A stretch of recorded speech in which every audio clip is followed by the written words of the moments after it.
Hey everybody, Marcus Coker. A couple weeks ago, somebody commented on one of my dance videos in the Learning to Dance series that I've been working on and asked if I would do some videos about Latin motion. So here we are.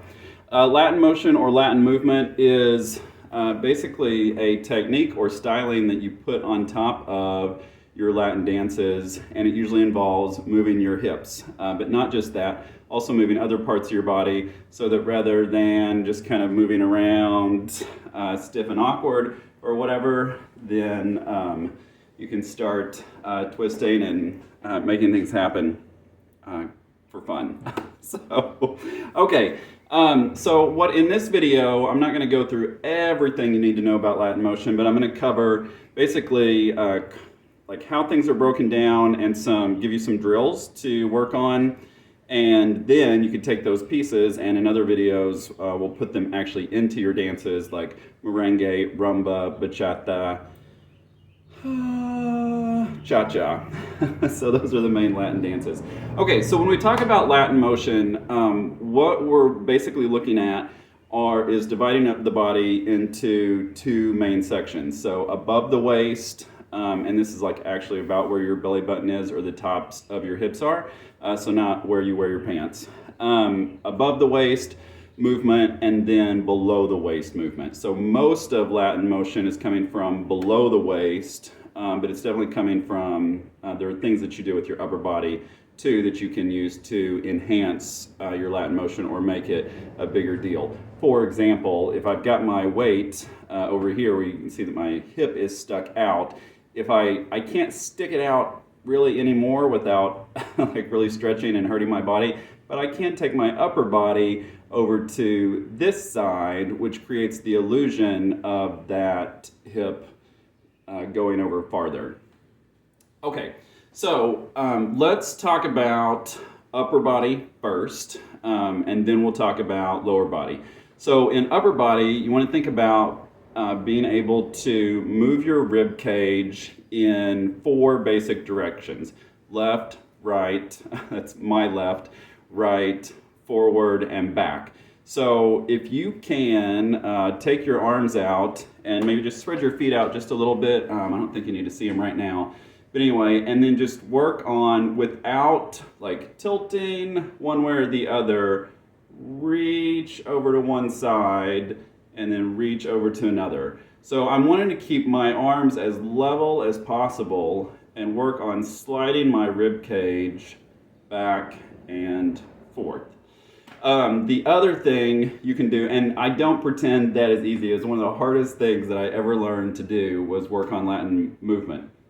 So if your body does not immediately move like that, then please be patient. The other thing, and I will admit that I am not fantastic at this one, is being able to move your chest forward, kind of sticking it out just a little bit, and then also back, kind of cave in. So the piece of advice that I got was if someone had a hot poker and they were coming right for the middle of your chest, like right where your xiphoid process is, that where your that little indentation where your ribs come together.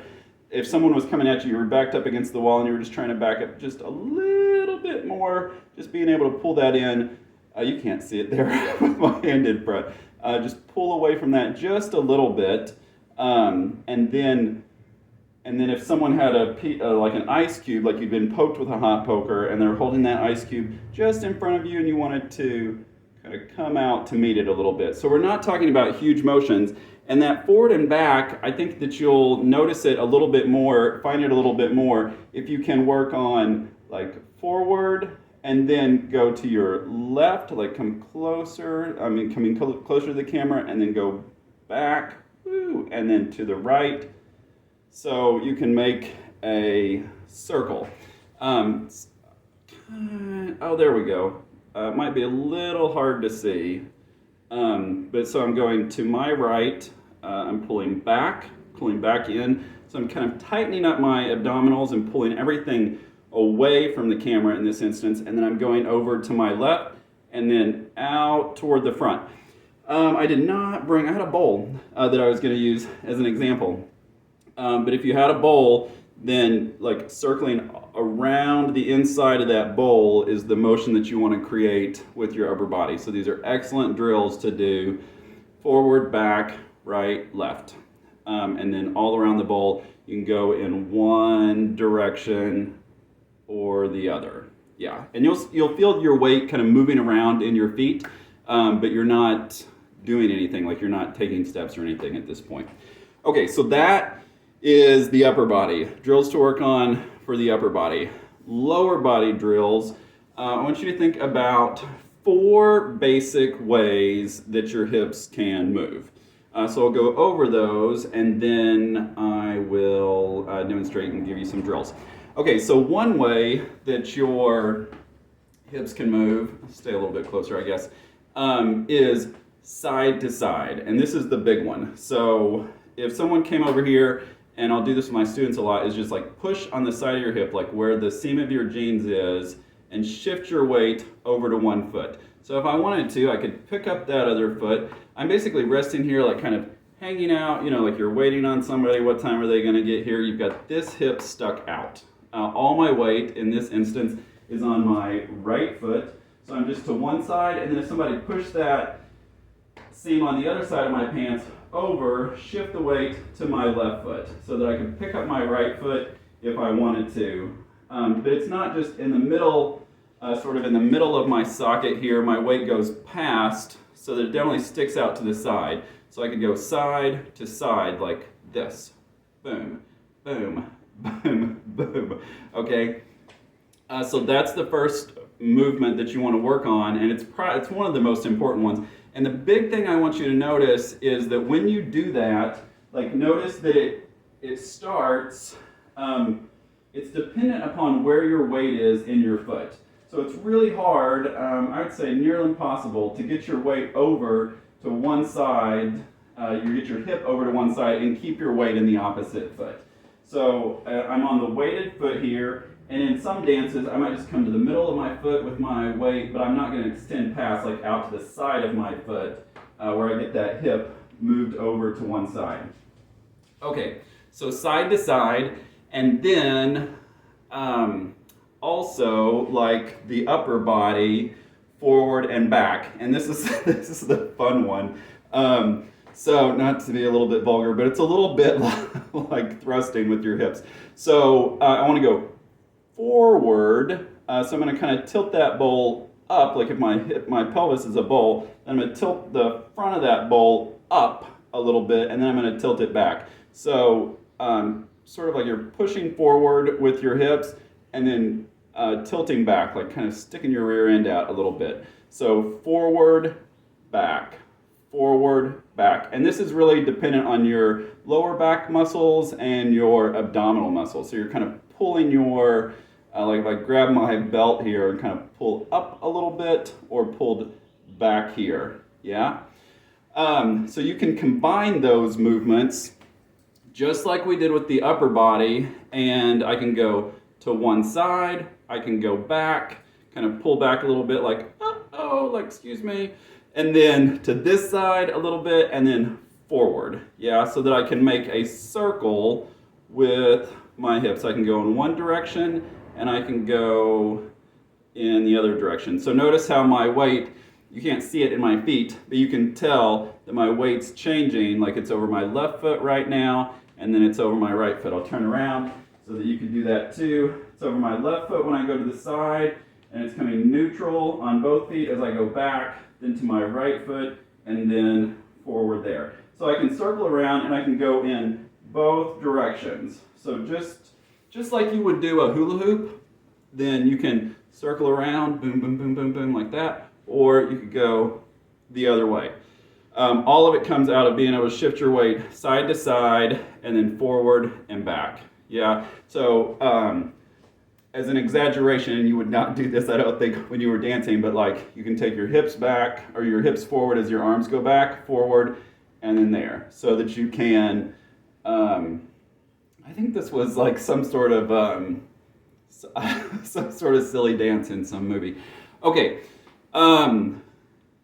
just so sometimes if you exaggerate the movement, then you can like bring it back later, but if you exaggerate it, it helps you find it. Okay, so that's the first two motions, below the waist, side to side, forward, back.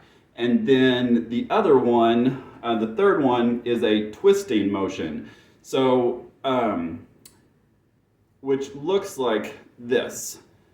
Boom, boom, boom, yeah?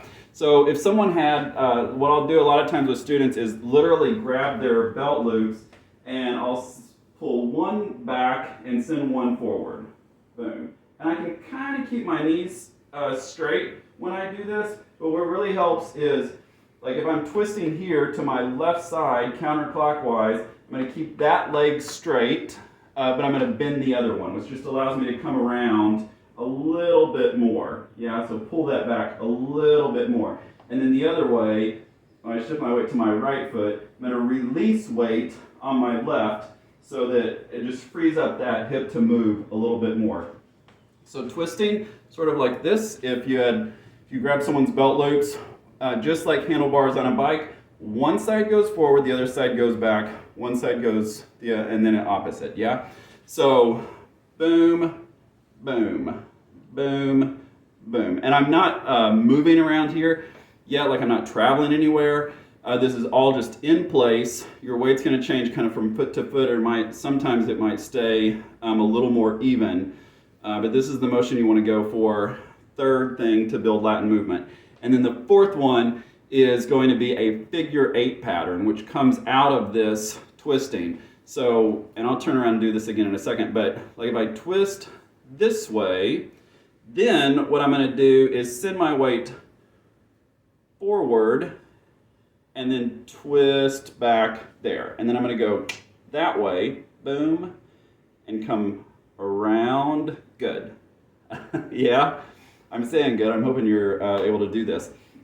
So one side twist back, and then rather than just twisting forward, like twisting back and forth like this, like a washing machine, then I'm going to twist back. I'm going to send my weight over, so to the side. It's that side motion we practiced earlier. Side, and then back again, and then side to the right, and then back.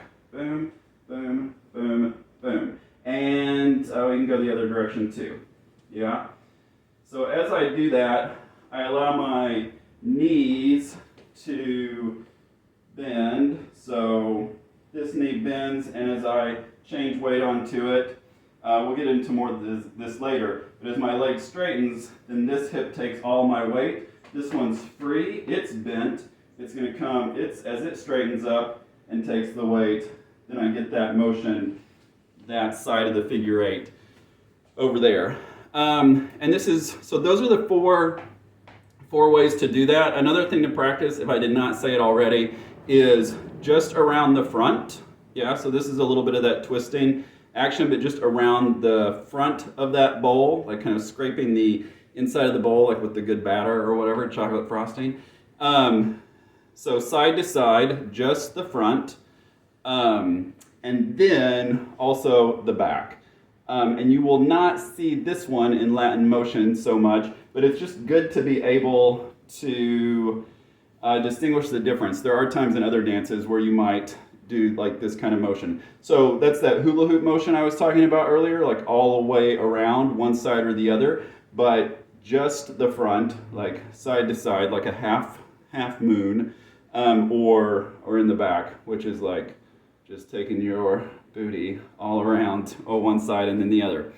Okay, so in future videos, I will talk about how to take all those motions and combine them together so that when you take a step, then you get this hip movement, this upper body sliding over to the side, your rib cage sliding over to the side, and then like your hips going around the front, sometimes making that figure 8 pattern.